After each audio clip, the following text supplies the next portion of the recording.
Halo teman-teman drummer, ketemu lagi dengan saya Iman Prabowo. Nah, kali ini saya mau sharing mengenai peredaman suara, karena kemarin tuh ada yang nanya juga gitu. Kalau dia komen, dia nanya di salah satu video saya, terus dia bilang kalau ruangan itu, kalau kamar itu diperedamin itu suaranya jadi sakit nggak sih di ruangan, nggak enak nggak sih? Saya bilang beda antara peredaman dengan acoustic treatment gitu loh. Ini banyak orang yang masih belum ngerti bedanya antara peredaman ruangan dengan acoustic treatment. Ini saya lagi ngerjain ruangan ini kebetulan. Tuh. Ini pintunya belum dipasang juga. Nah, nanti ini ruangan ini rencananya nggak saya peredamin, cuman saya akan pasang busa aja. Jadi lebih ke acoustic treatment aja. Ini busa kayak gini, cuman bukan busa kayak gini ya, dia busa bentuk kayak busa kayak telur, busa telur disebutnya, kayak busa tempat telur tapi terbuat dari busa gitu. Nah, itu penggunaan busa yang saya gunakan itu lebih ke acoustic treatment. Nah, sekarang saya ingin membahas sedikit bedanya antara peredaman atau acoustic treatment. Ada video YouTube yang bagus yang ngejelasin tentang hal itu. My Studio Acoustic, nama channelnya susah gitu. My Studio Acoustic Peredam Studio gitu. Saya lupa nama. Tadi saya udah hafalin, lupa lagi nama ininya, agak susah soalnya nama YouTube channelnya. Saya nonton videonya dia dan penjelasannya dia bagus banget. Dia menjelaskan antara perbedaan antara peredaman ruangan dengan treatment akustik. Jadi kalau peredaman ruangan itu adalah kalian mengisolasi ruangan dengan satu cara tertentu, dan itu kompleks banget, cukup susah gitu loh. Masang segala macam, kayak ada hitungannya juga gitu loh. Peredaman itu intinya adalah mengusahakan supaya suara di dalam nggak keluar dan suara dari luar itu nggak masuk ke dalam. Jadi kalau kita lagi ngomong gitu, tiba-tiba ngueng, nah suara-suara kayak mobil lewat itu nggak akan masuk gitu loh. Itu peredaman gitu. Atau suara tukang somai atau apa gitu yang lagi di luar lagi ada, itu nggak akan masuk kalau kalian menerapkan peredaman ruangan. Nah, tapi peredaman ruangan itu nggak ada hubungannya dengan kalau kalian sudah memeredamkan ruangan kalian nih, misalnya suara dari kalian main drum, terus suara drum kalian itu udah nggak kedengar di luar gitu, itu nggak otomatis suara drum yang di ruangan kalian akan terdengar enak gitu, nggak. Sekarang kalian bisa dengar nggak suara saya banyak gemaknya nggak sih? Wah, cek, wah, ya, ada reverb ruangannya ini karena ibaratnya belum di treatment akustik gitu loh.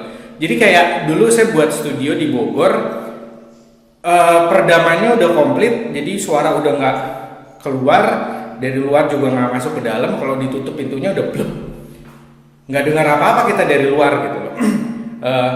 Tapi di dalamnya karena waktu itu lagi proses ngerjain, itu tetap kayak gini. Wow. Ini kalau ditaruh drum di sini, pastinya akan sakit di telinga. Jadi kayak kok kayak suaranya muter-muter. Nah, jadi ada dua gitu. Yang pertama adalah kalau kalian mau buat studio, pertama pikirin supaya suara dari luar nggak masuk dan suara dari dalam nggak keluar gitu loh. Supaya ketika kita main drum, orang tetangga tuh nggak keberisikan kan. Itu satu. Kalau kalian udah berhasil membuat itu yang disebut dengan peredaman atau isolation gitu, isolasi ruangan gitu. Kalau kalian udah berhasil buat itu, langkah berikutnya, kalau kalian ingin suara di dalam ruangan ini nggak gemak, nggak kayak gini kan, suara saya agak nggak jelas kan karena ada reverb ruangan. Apalagi ini kalau saya jauhin sini, suara saya makin nggak jelas lagi. Apalagi kalau kameranya saya taruh di situ, terus saya ngomongnya di sini, itu kalian akan dengar muter, kayak suara saya tuh kayak muter gitu. Wah, gitu kan.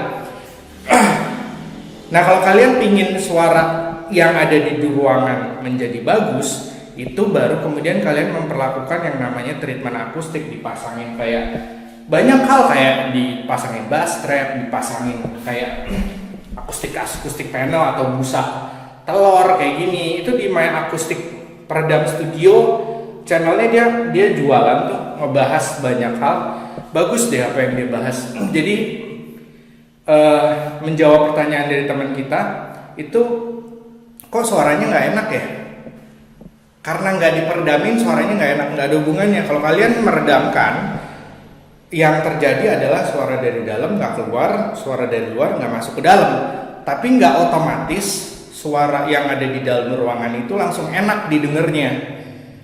Kalau kalian pengen enak suara di dalam ruangan, itu yang harus kalian lakukan adalah melakukan treatment akustik. Kita nyebutnya treatment akustik atau perlakuan akustik, supaya reverb yang ini nih echo, orang-orang awam biasanya suka nyebutnya echo, delay, echo, nah itu bisa hilang misalnya dengan cara memberikan kayak nempelin busa kayak gitu-gitu. Banyak sih, kalian bisa pasang diffuser di situ, kalian bisa pasang bass trap di situ. Cuman hitungannya untuk pasang diffusernya gimana, terus kemudian pasang busanya seberapa banyak, pasang bass trapnya di mana, itu ada lagi hitungannya, dan itu cukup ribet. Makanya saya menyarankan buat kalian memang yang memang baru belajar, mendingan gak usah beli drum akustik nih.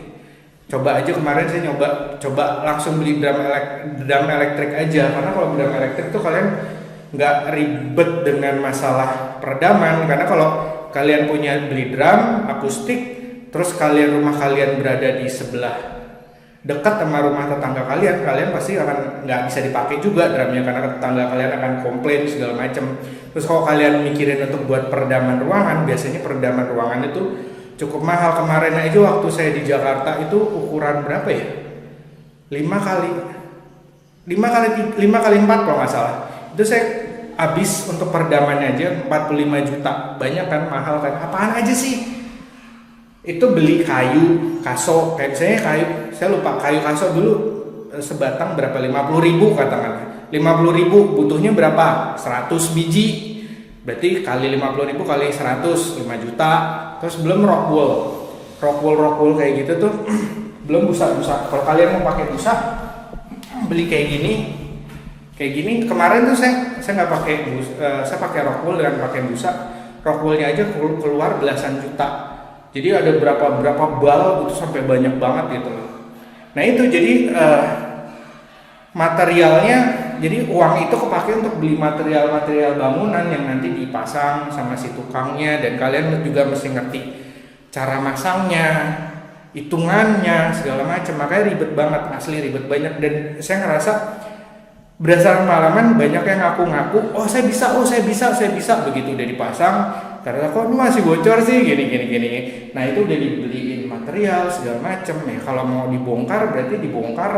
Kalau kalian pakai kayak yang pasti dipakai tuh kayak kayu, kayak triplek atau busa atau rockwool, itu mesti dibongkar lagi kan. Ada lagi yang materi yang akhirnya harus terbuang gitu loh. Jadi saya rasa sekian dulu sharing dari saya mengenai bedanya antara peredaman dengan treatment akustik. Jadi kalau kalian meredam itu suara dari luar nggak masuk, suara dari dalam nggak keluar itu. Tapi nggak ada hubungannya dengan suara di dalam jadi enak, nggak. Ini kayak gini nih, banyak reverbnya, banyak echonya. Ya kalau pingin hilang echonya, pingin suara di dalam ruangan enak, kalian harus melakukan satu hal yang disebut dengan treatment akustik, perlakuan akustik ruangan supaya echonya hilang, terus ada bass, ada semua suara-suara yang kalian butuhkan enak gitu. Dan drum itu tergantung ruangan, itu sangat berpengaruh. Kalian bisa punya drum yang bagus banget, kalau ditaruh di ruangan yang kayak gini, tetap aja hasilnya nggak enak gitu loh, karena ini terlalu echo ya ruangannya, jadi durdang di telinga, kayak muter, sakit juga dengarnya walaupun drum kalian mahal. Oke, saya rasa sekian dulu sharing saya mengenai bedanya peredaman dengan treatment akustik. Semoga bisa bermanfaat dan salam drummer.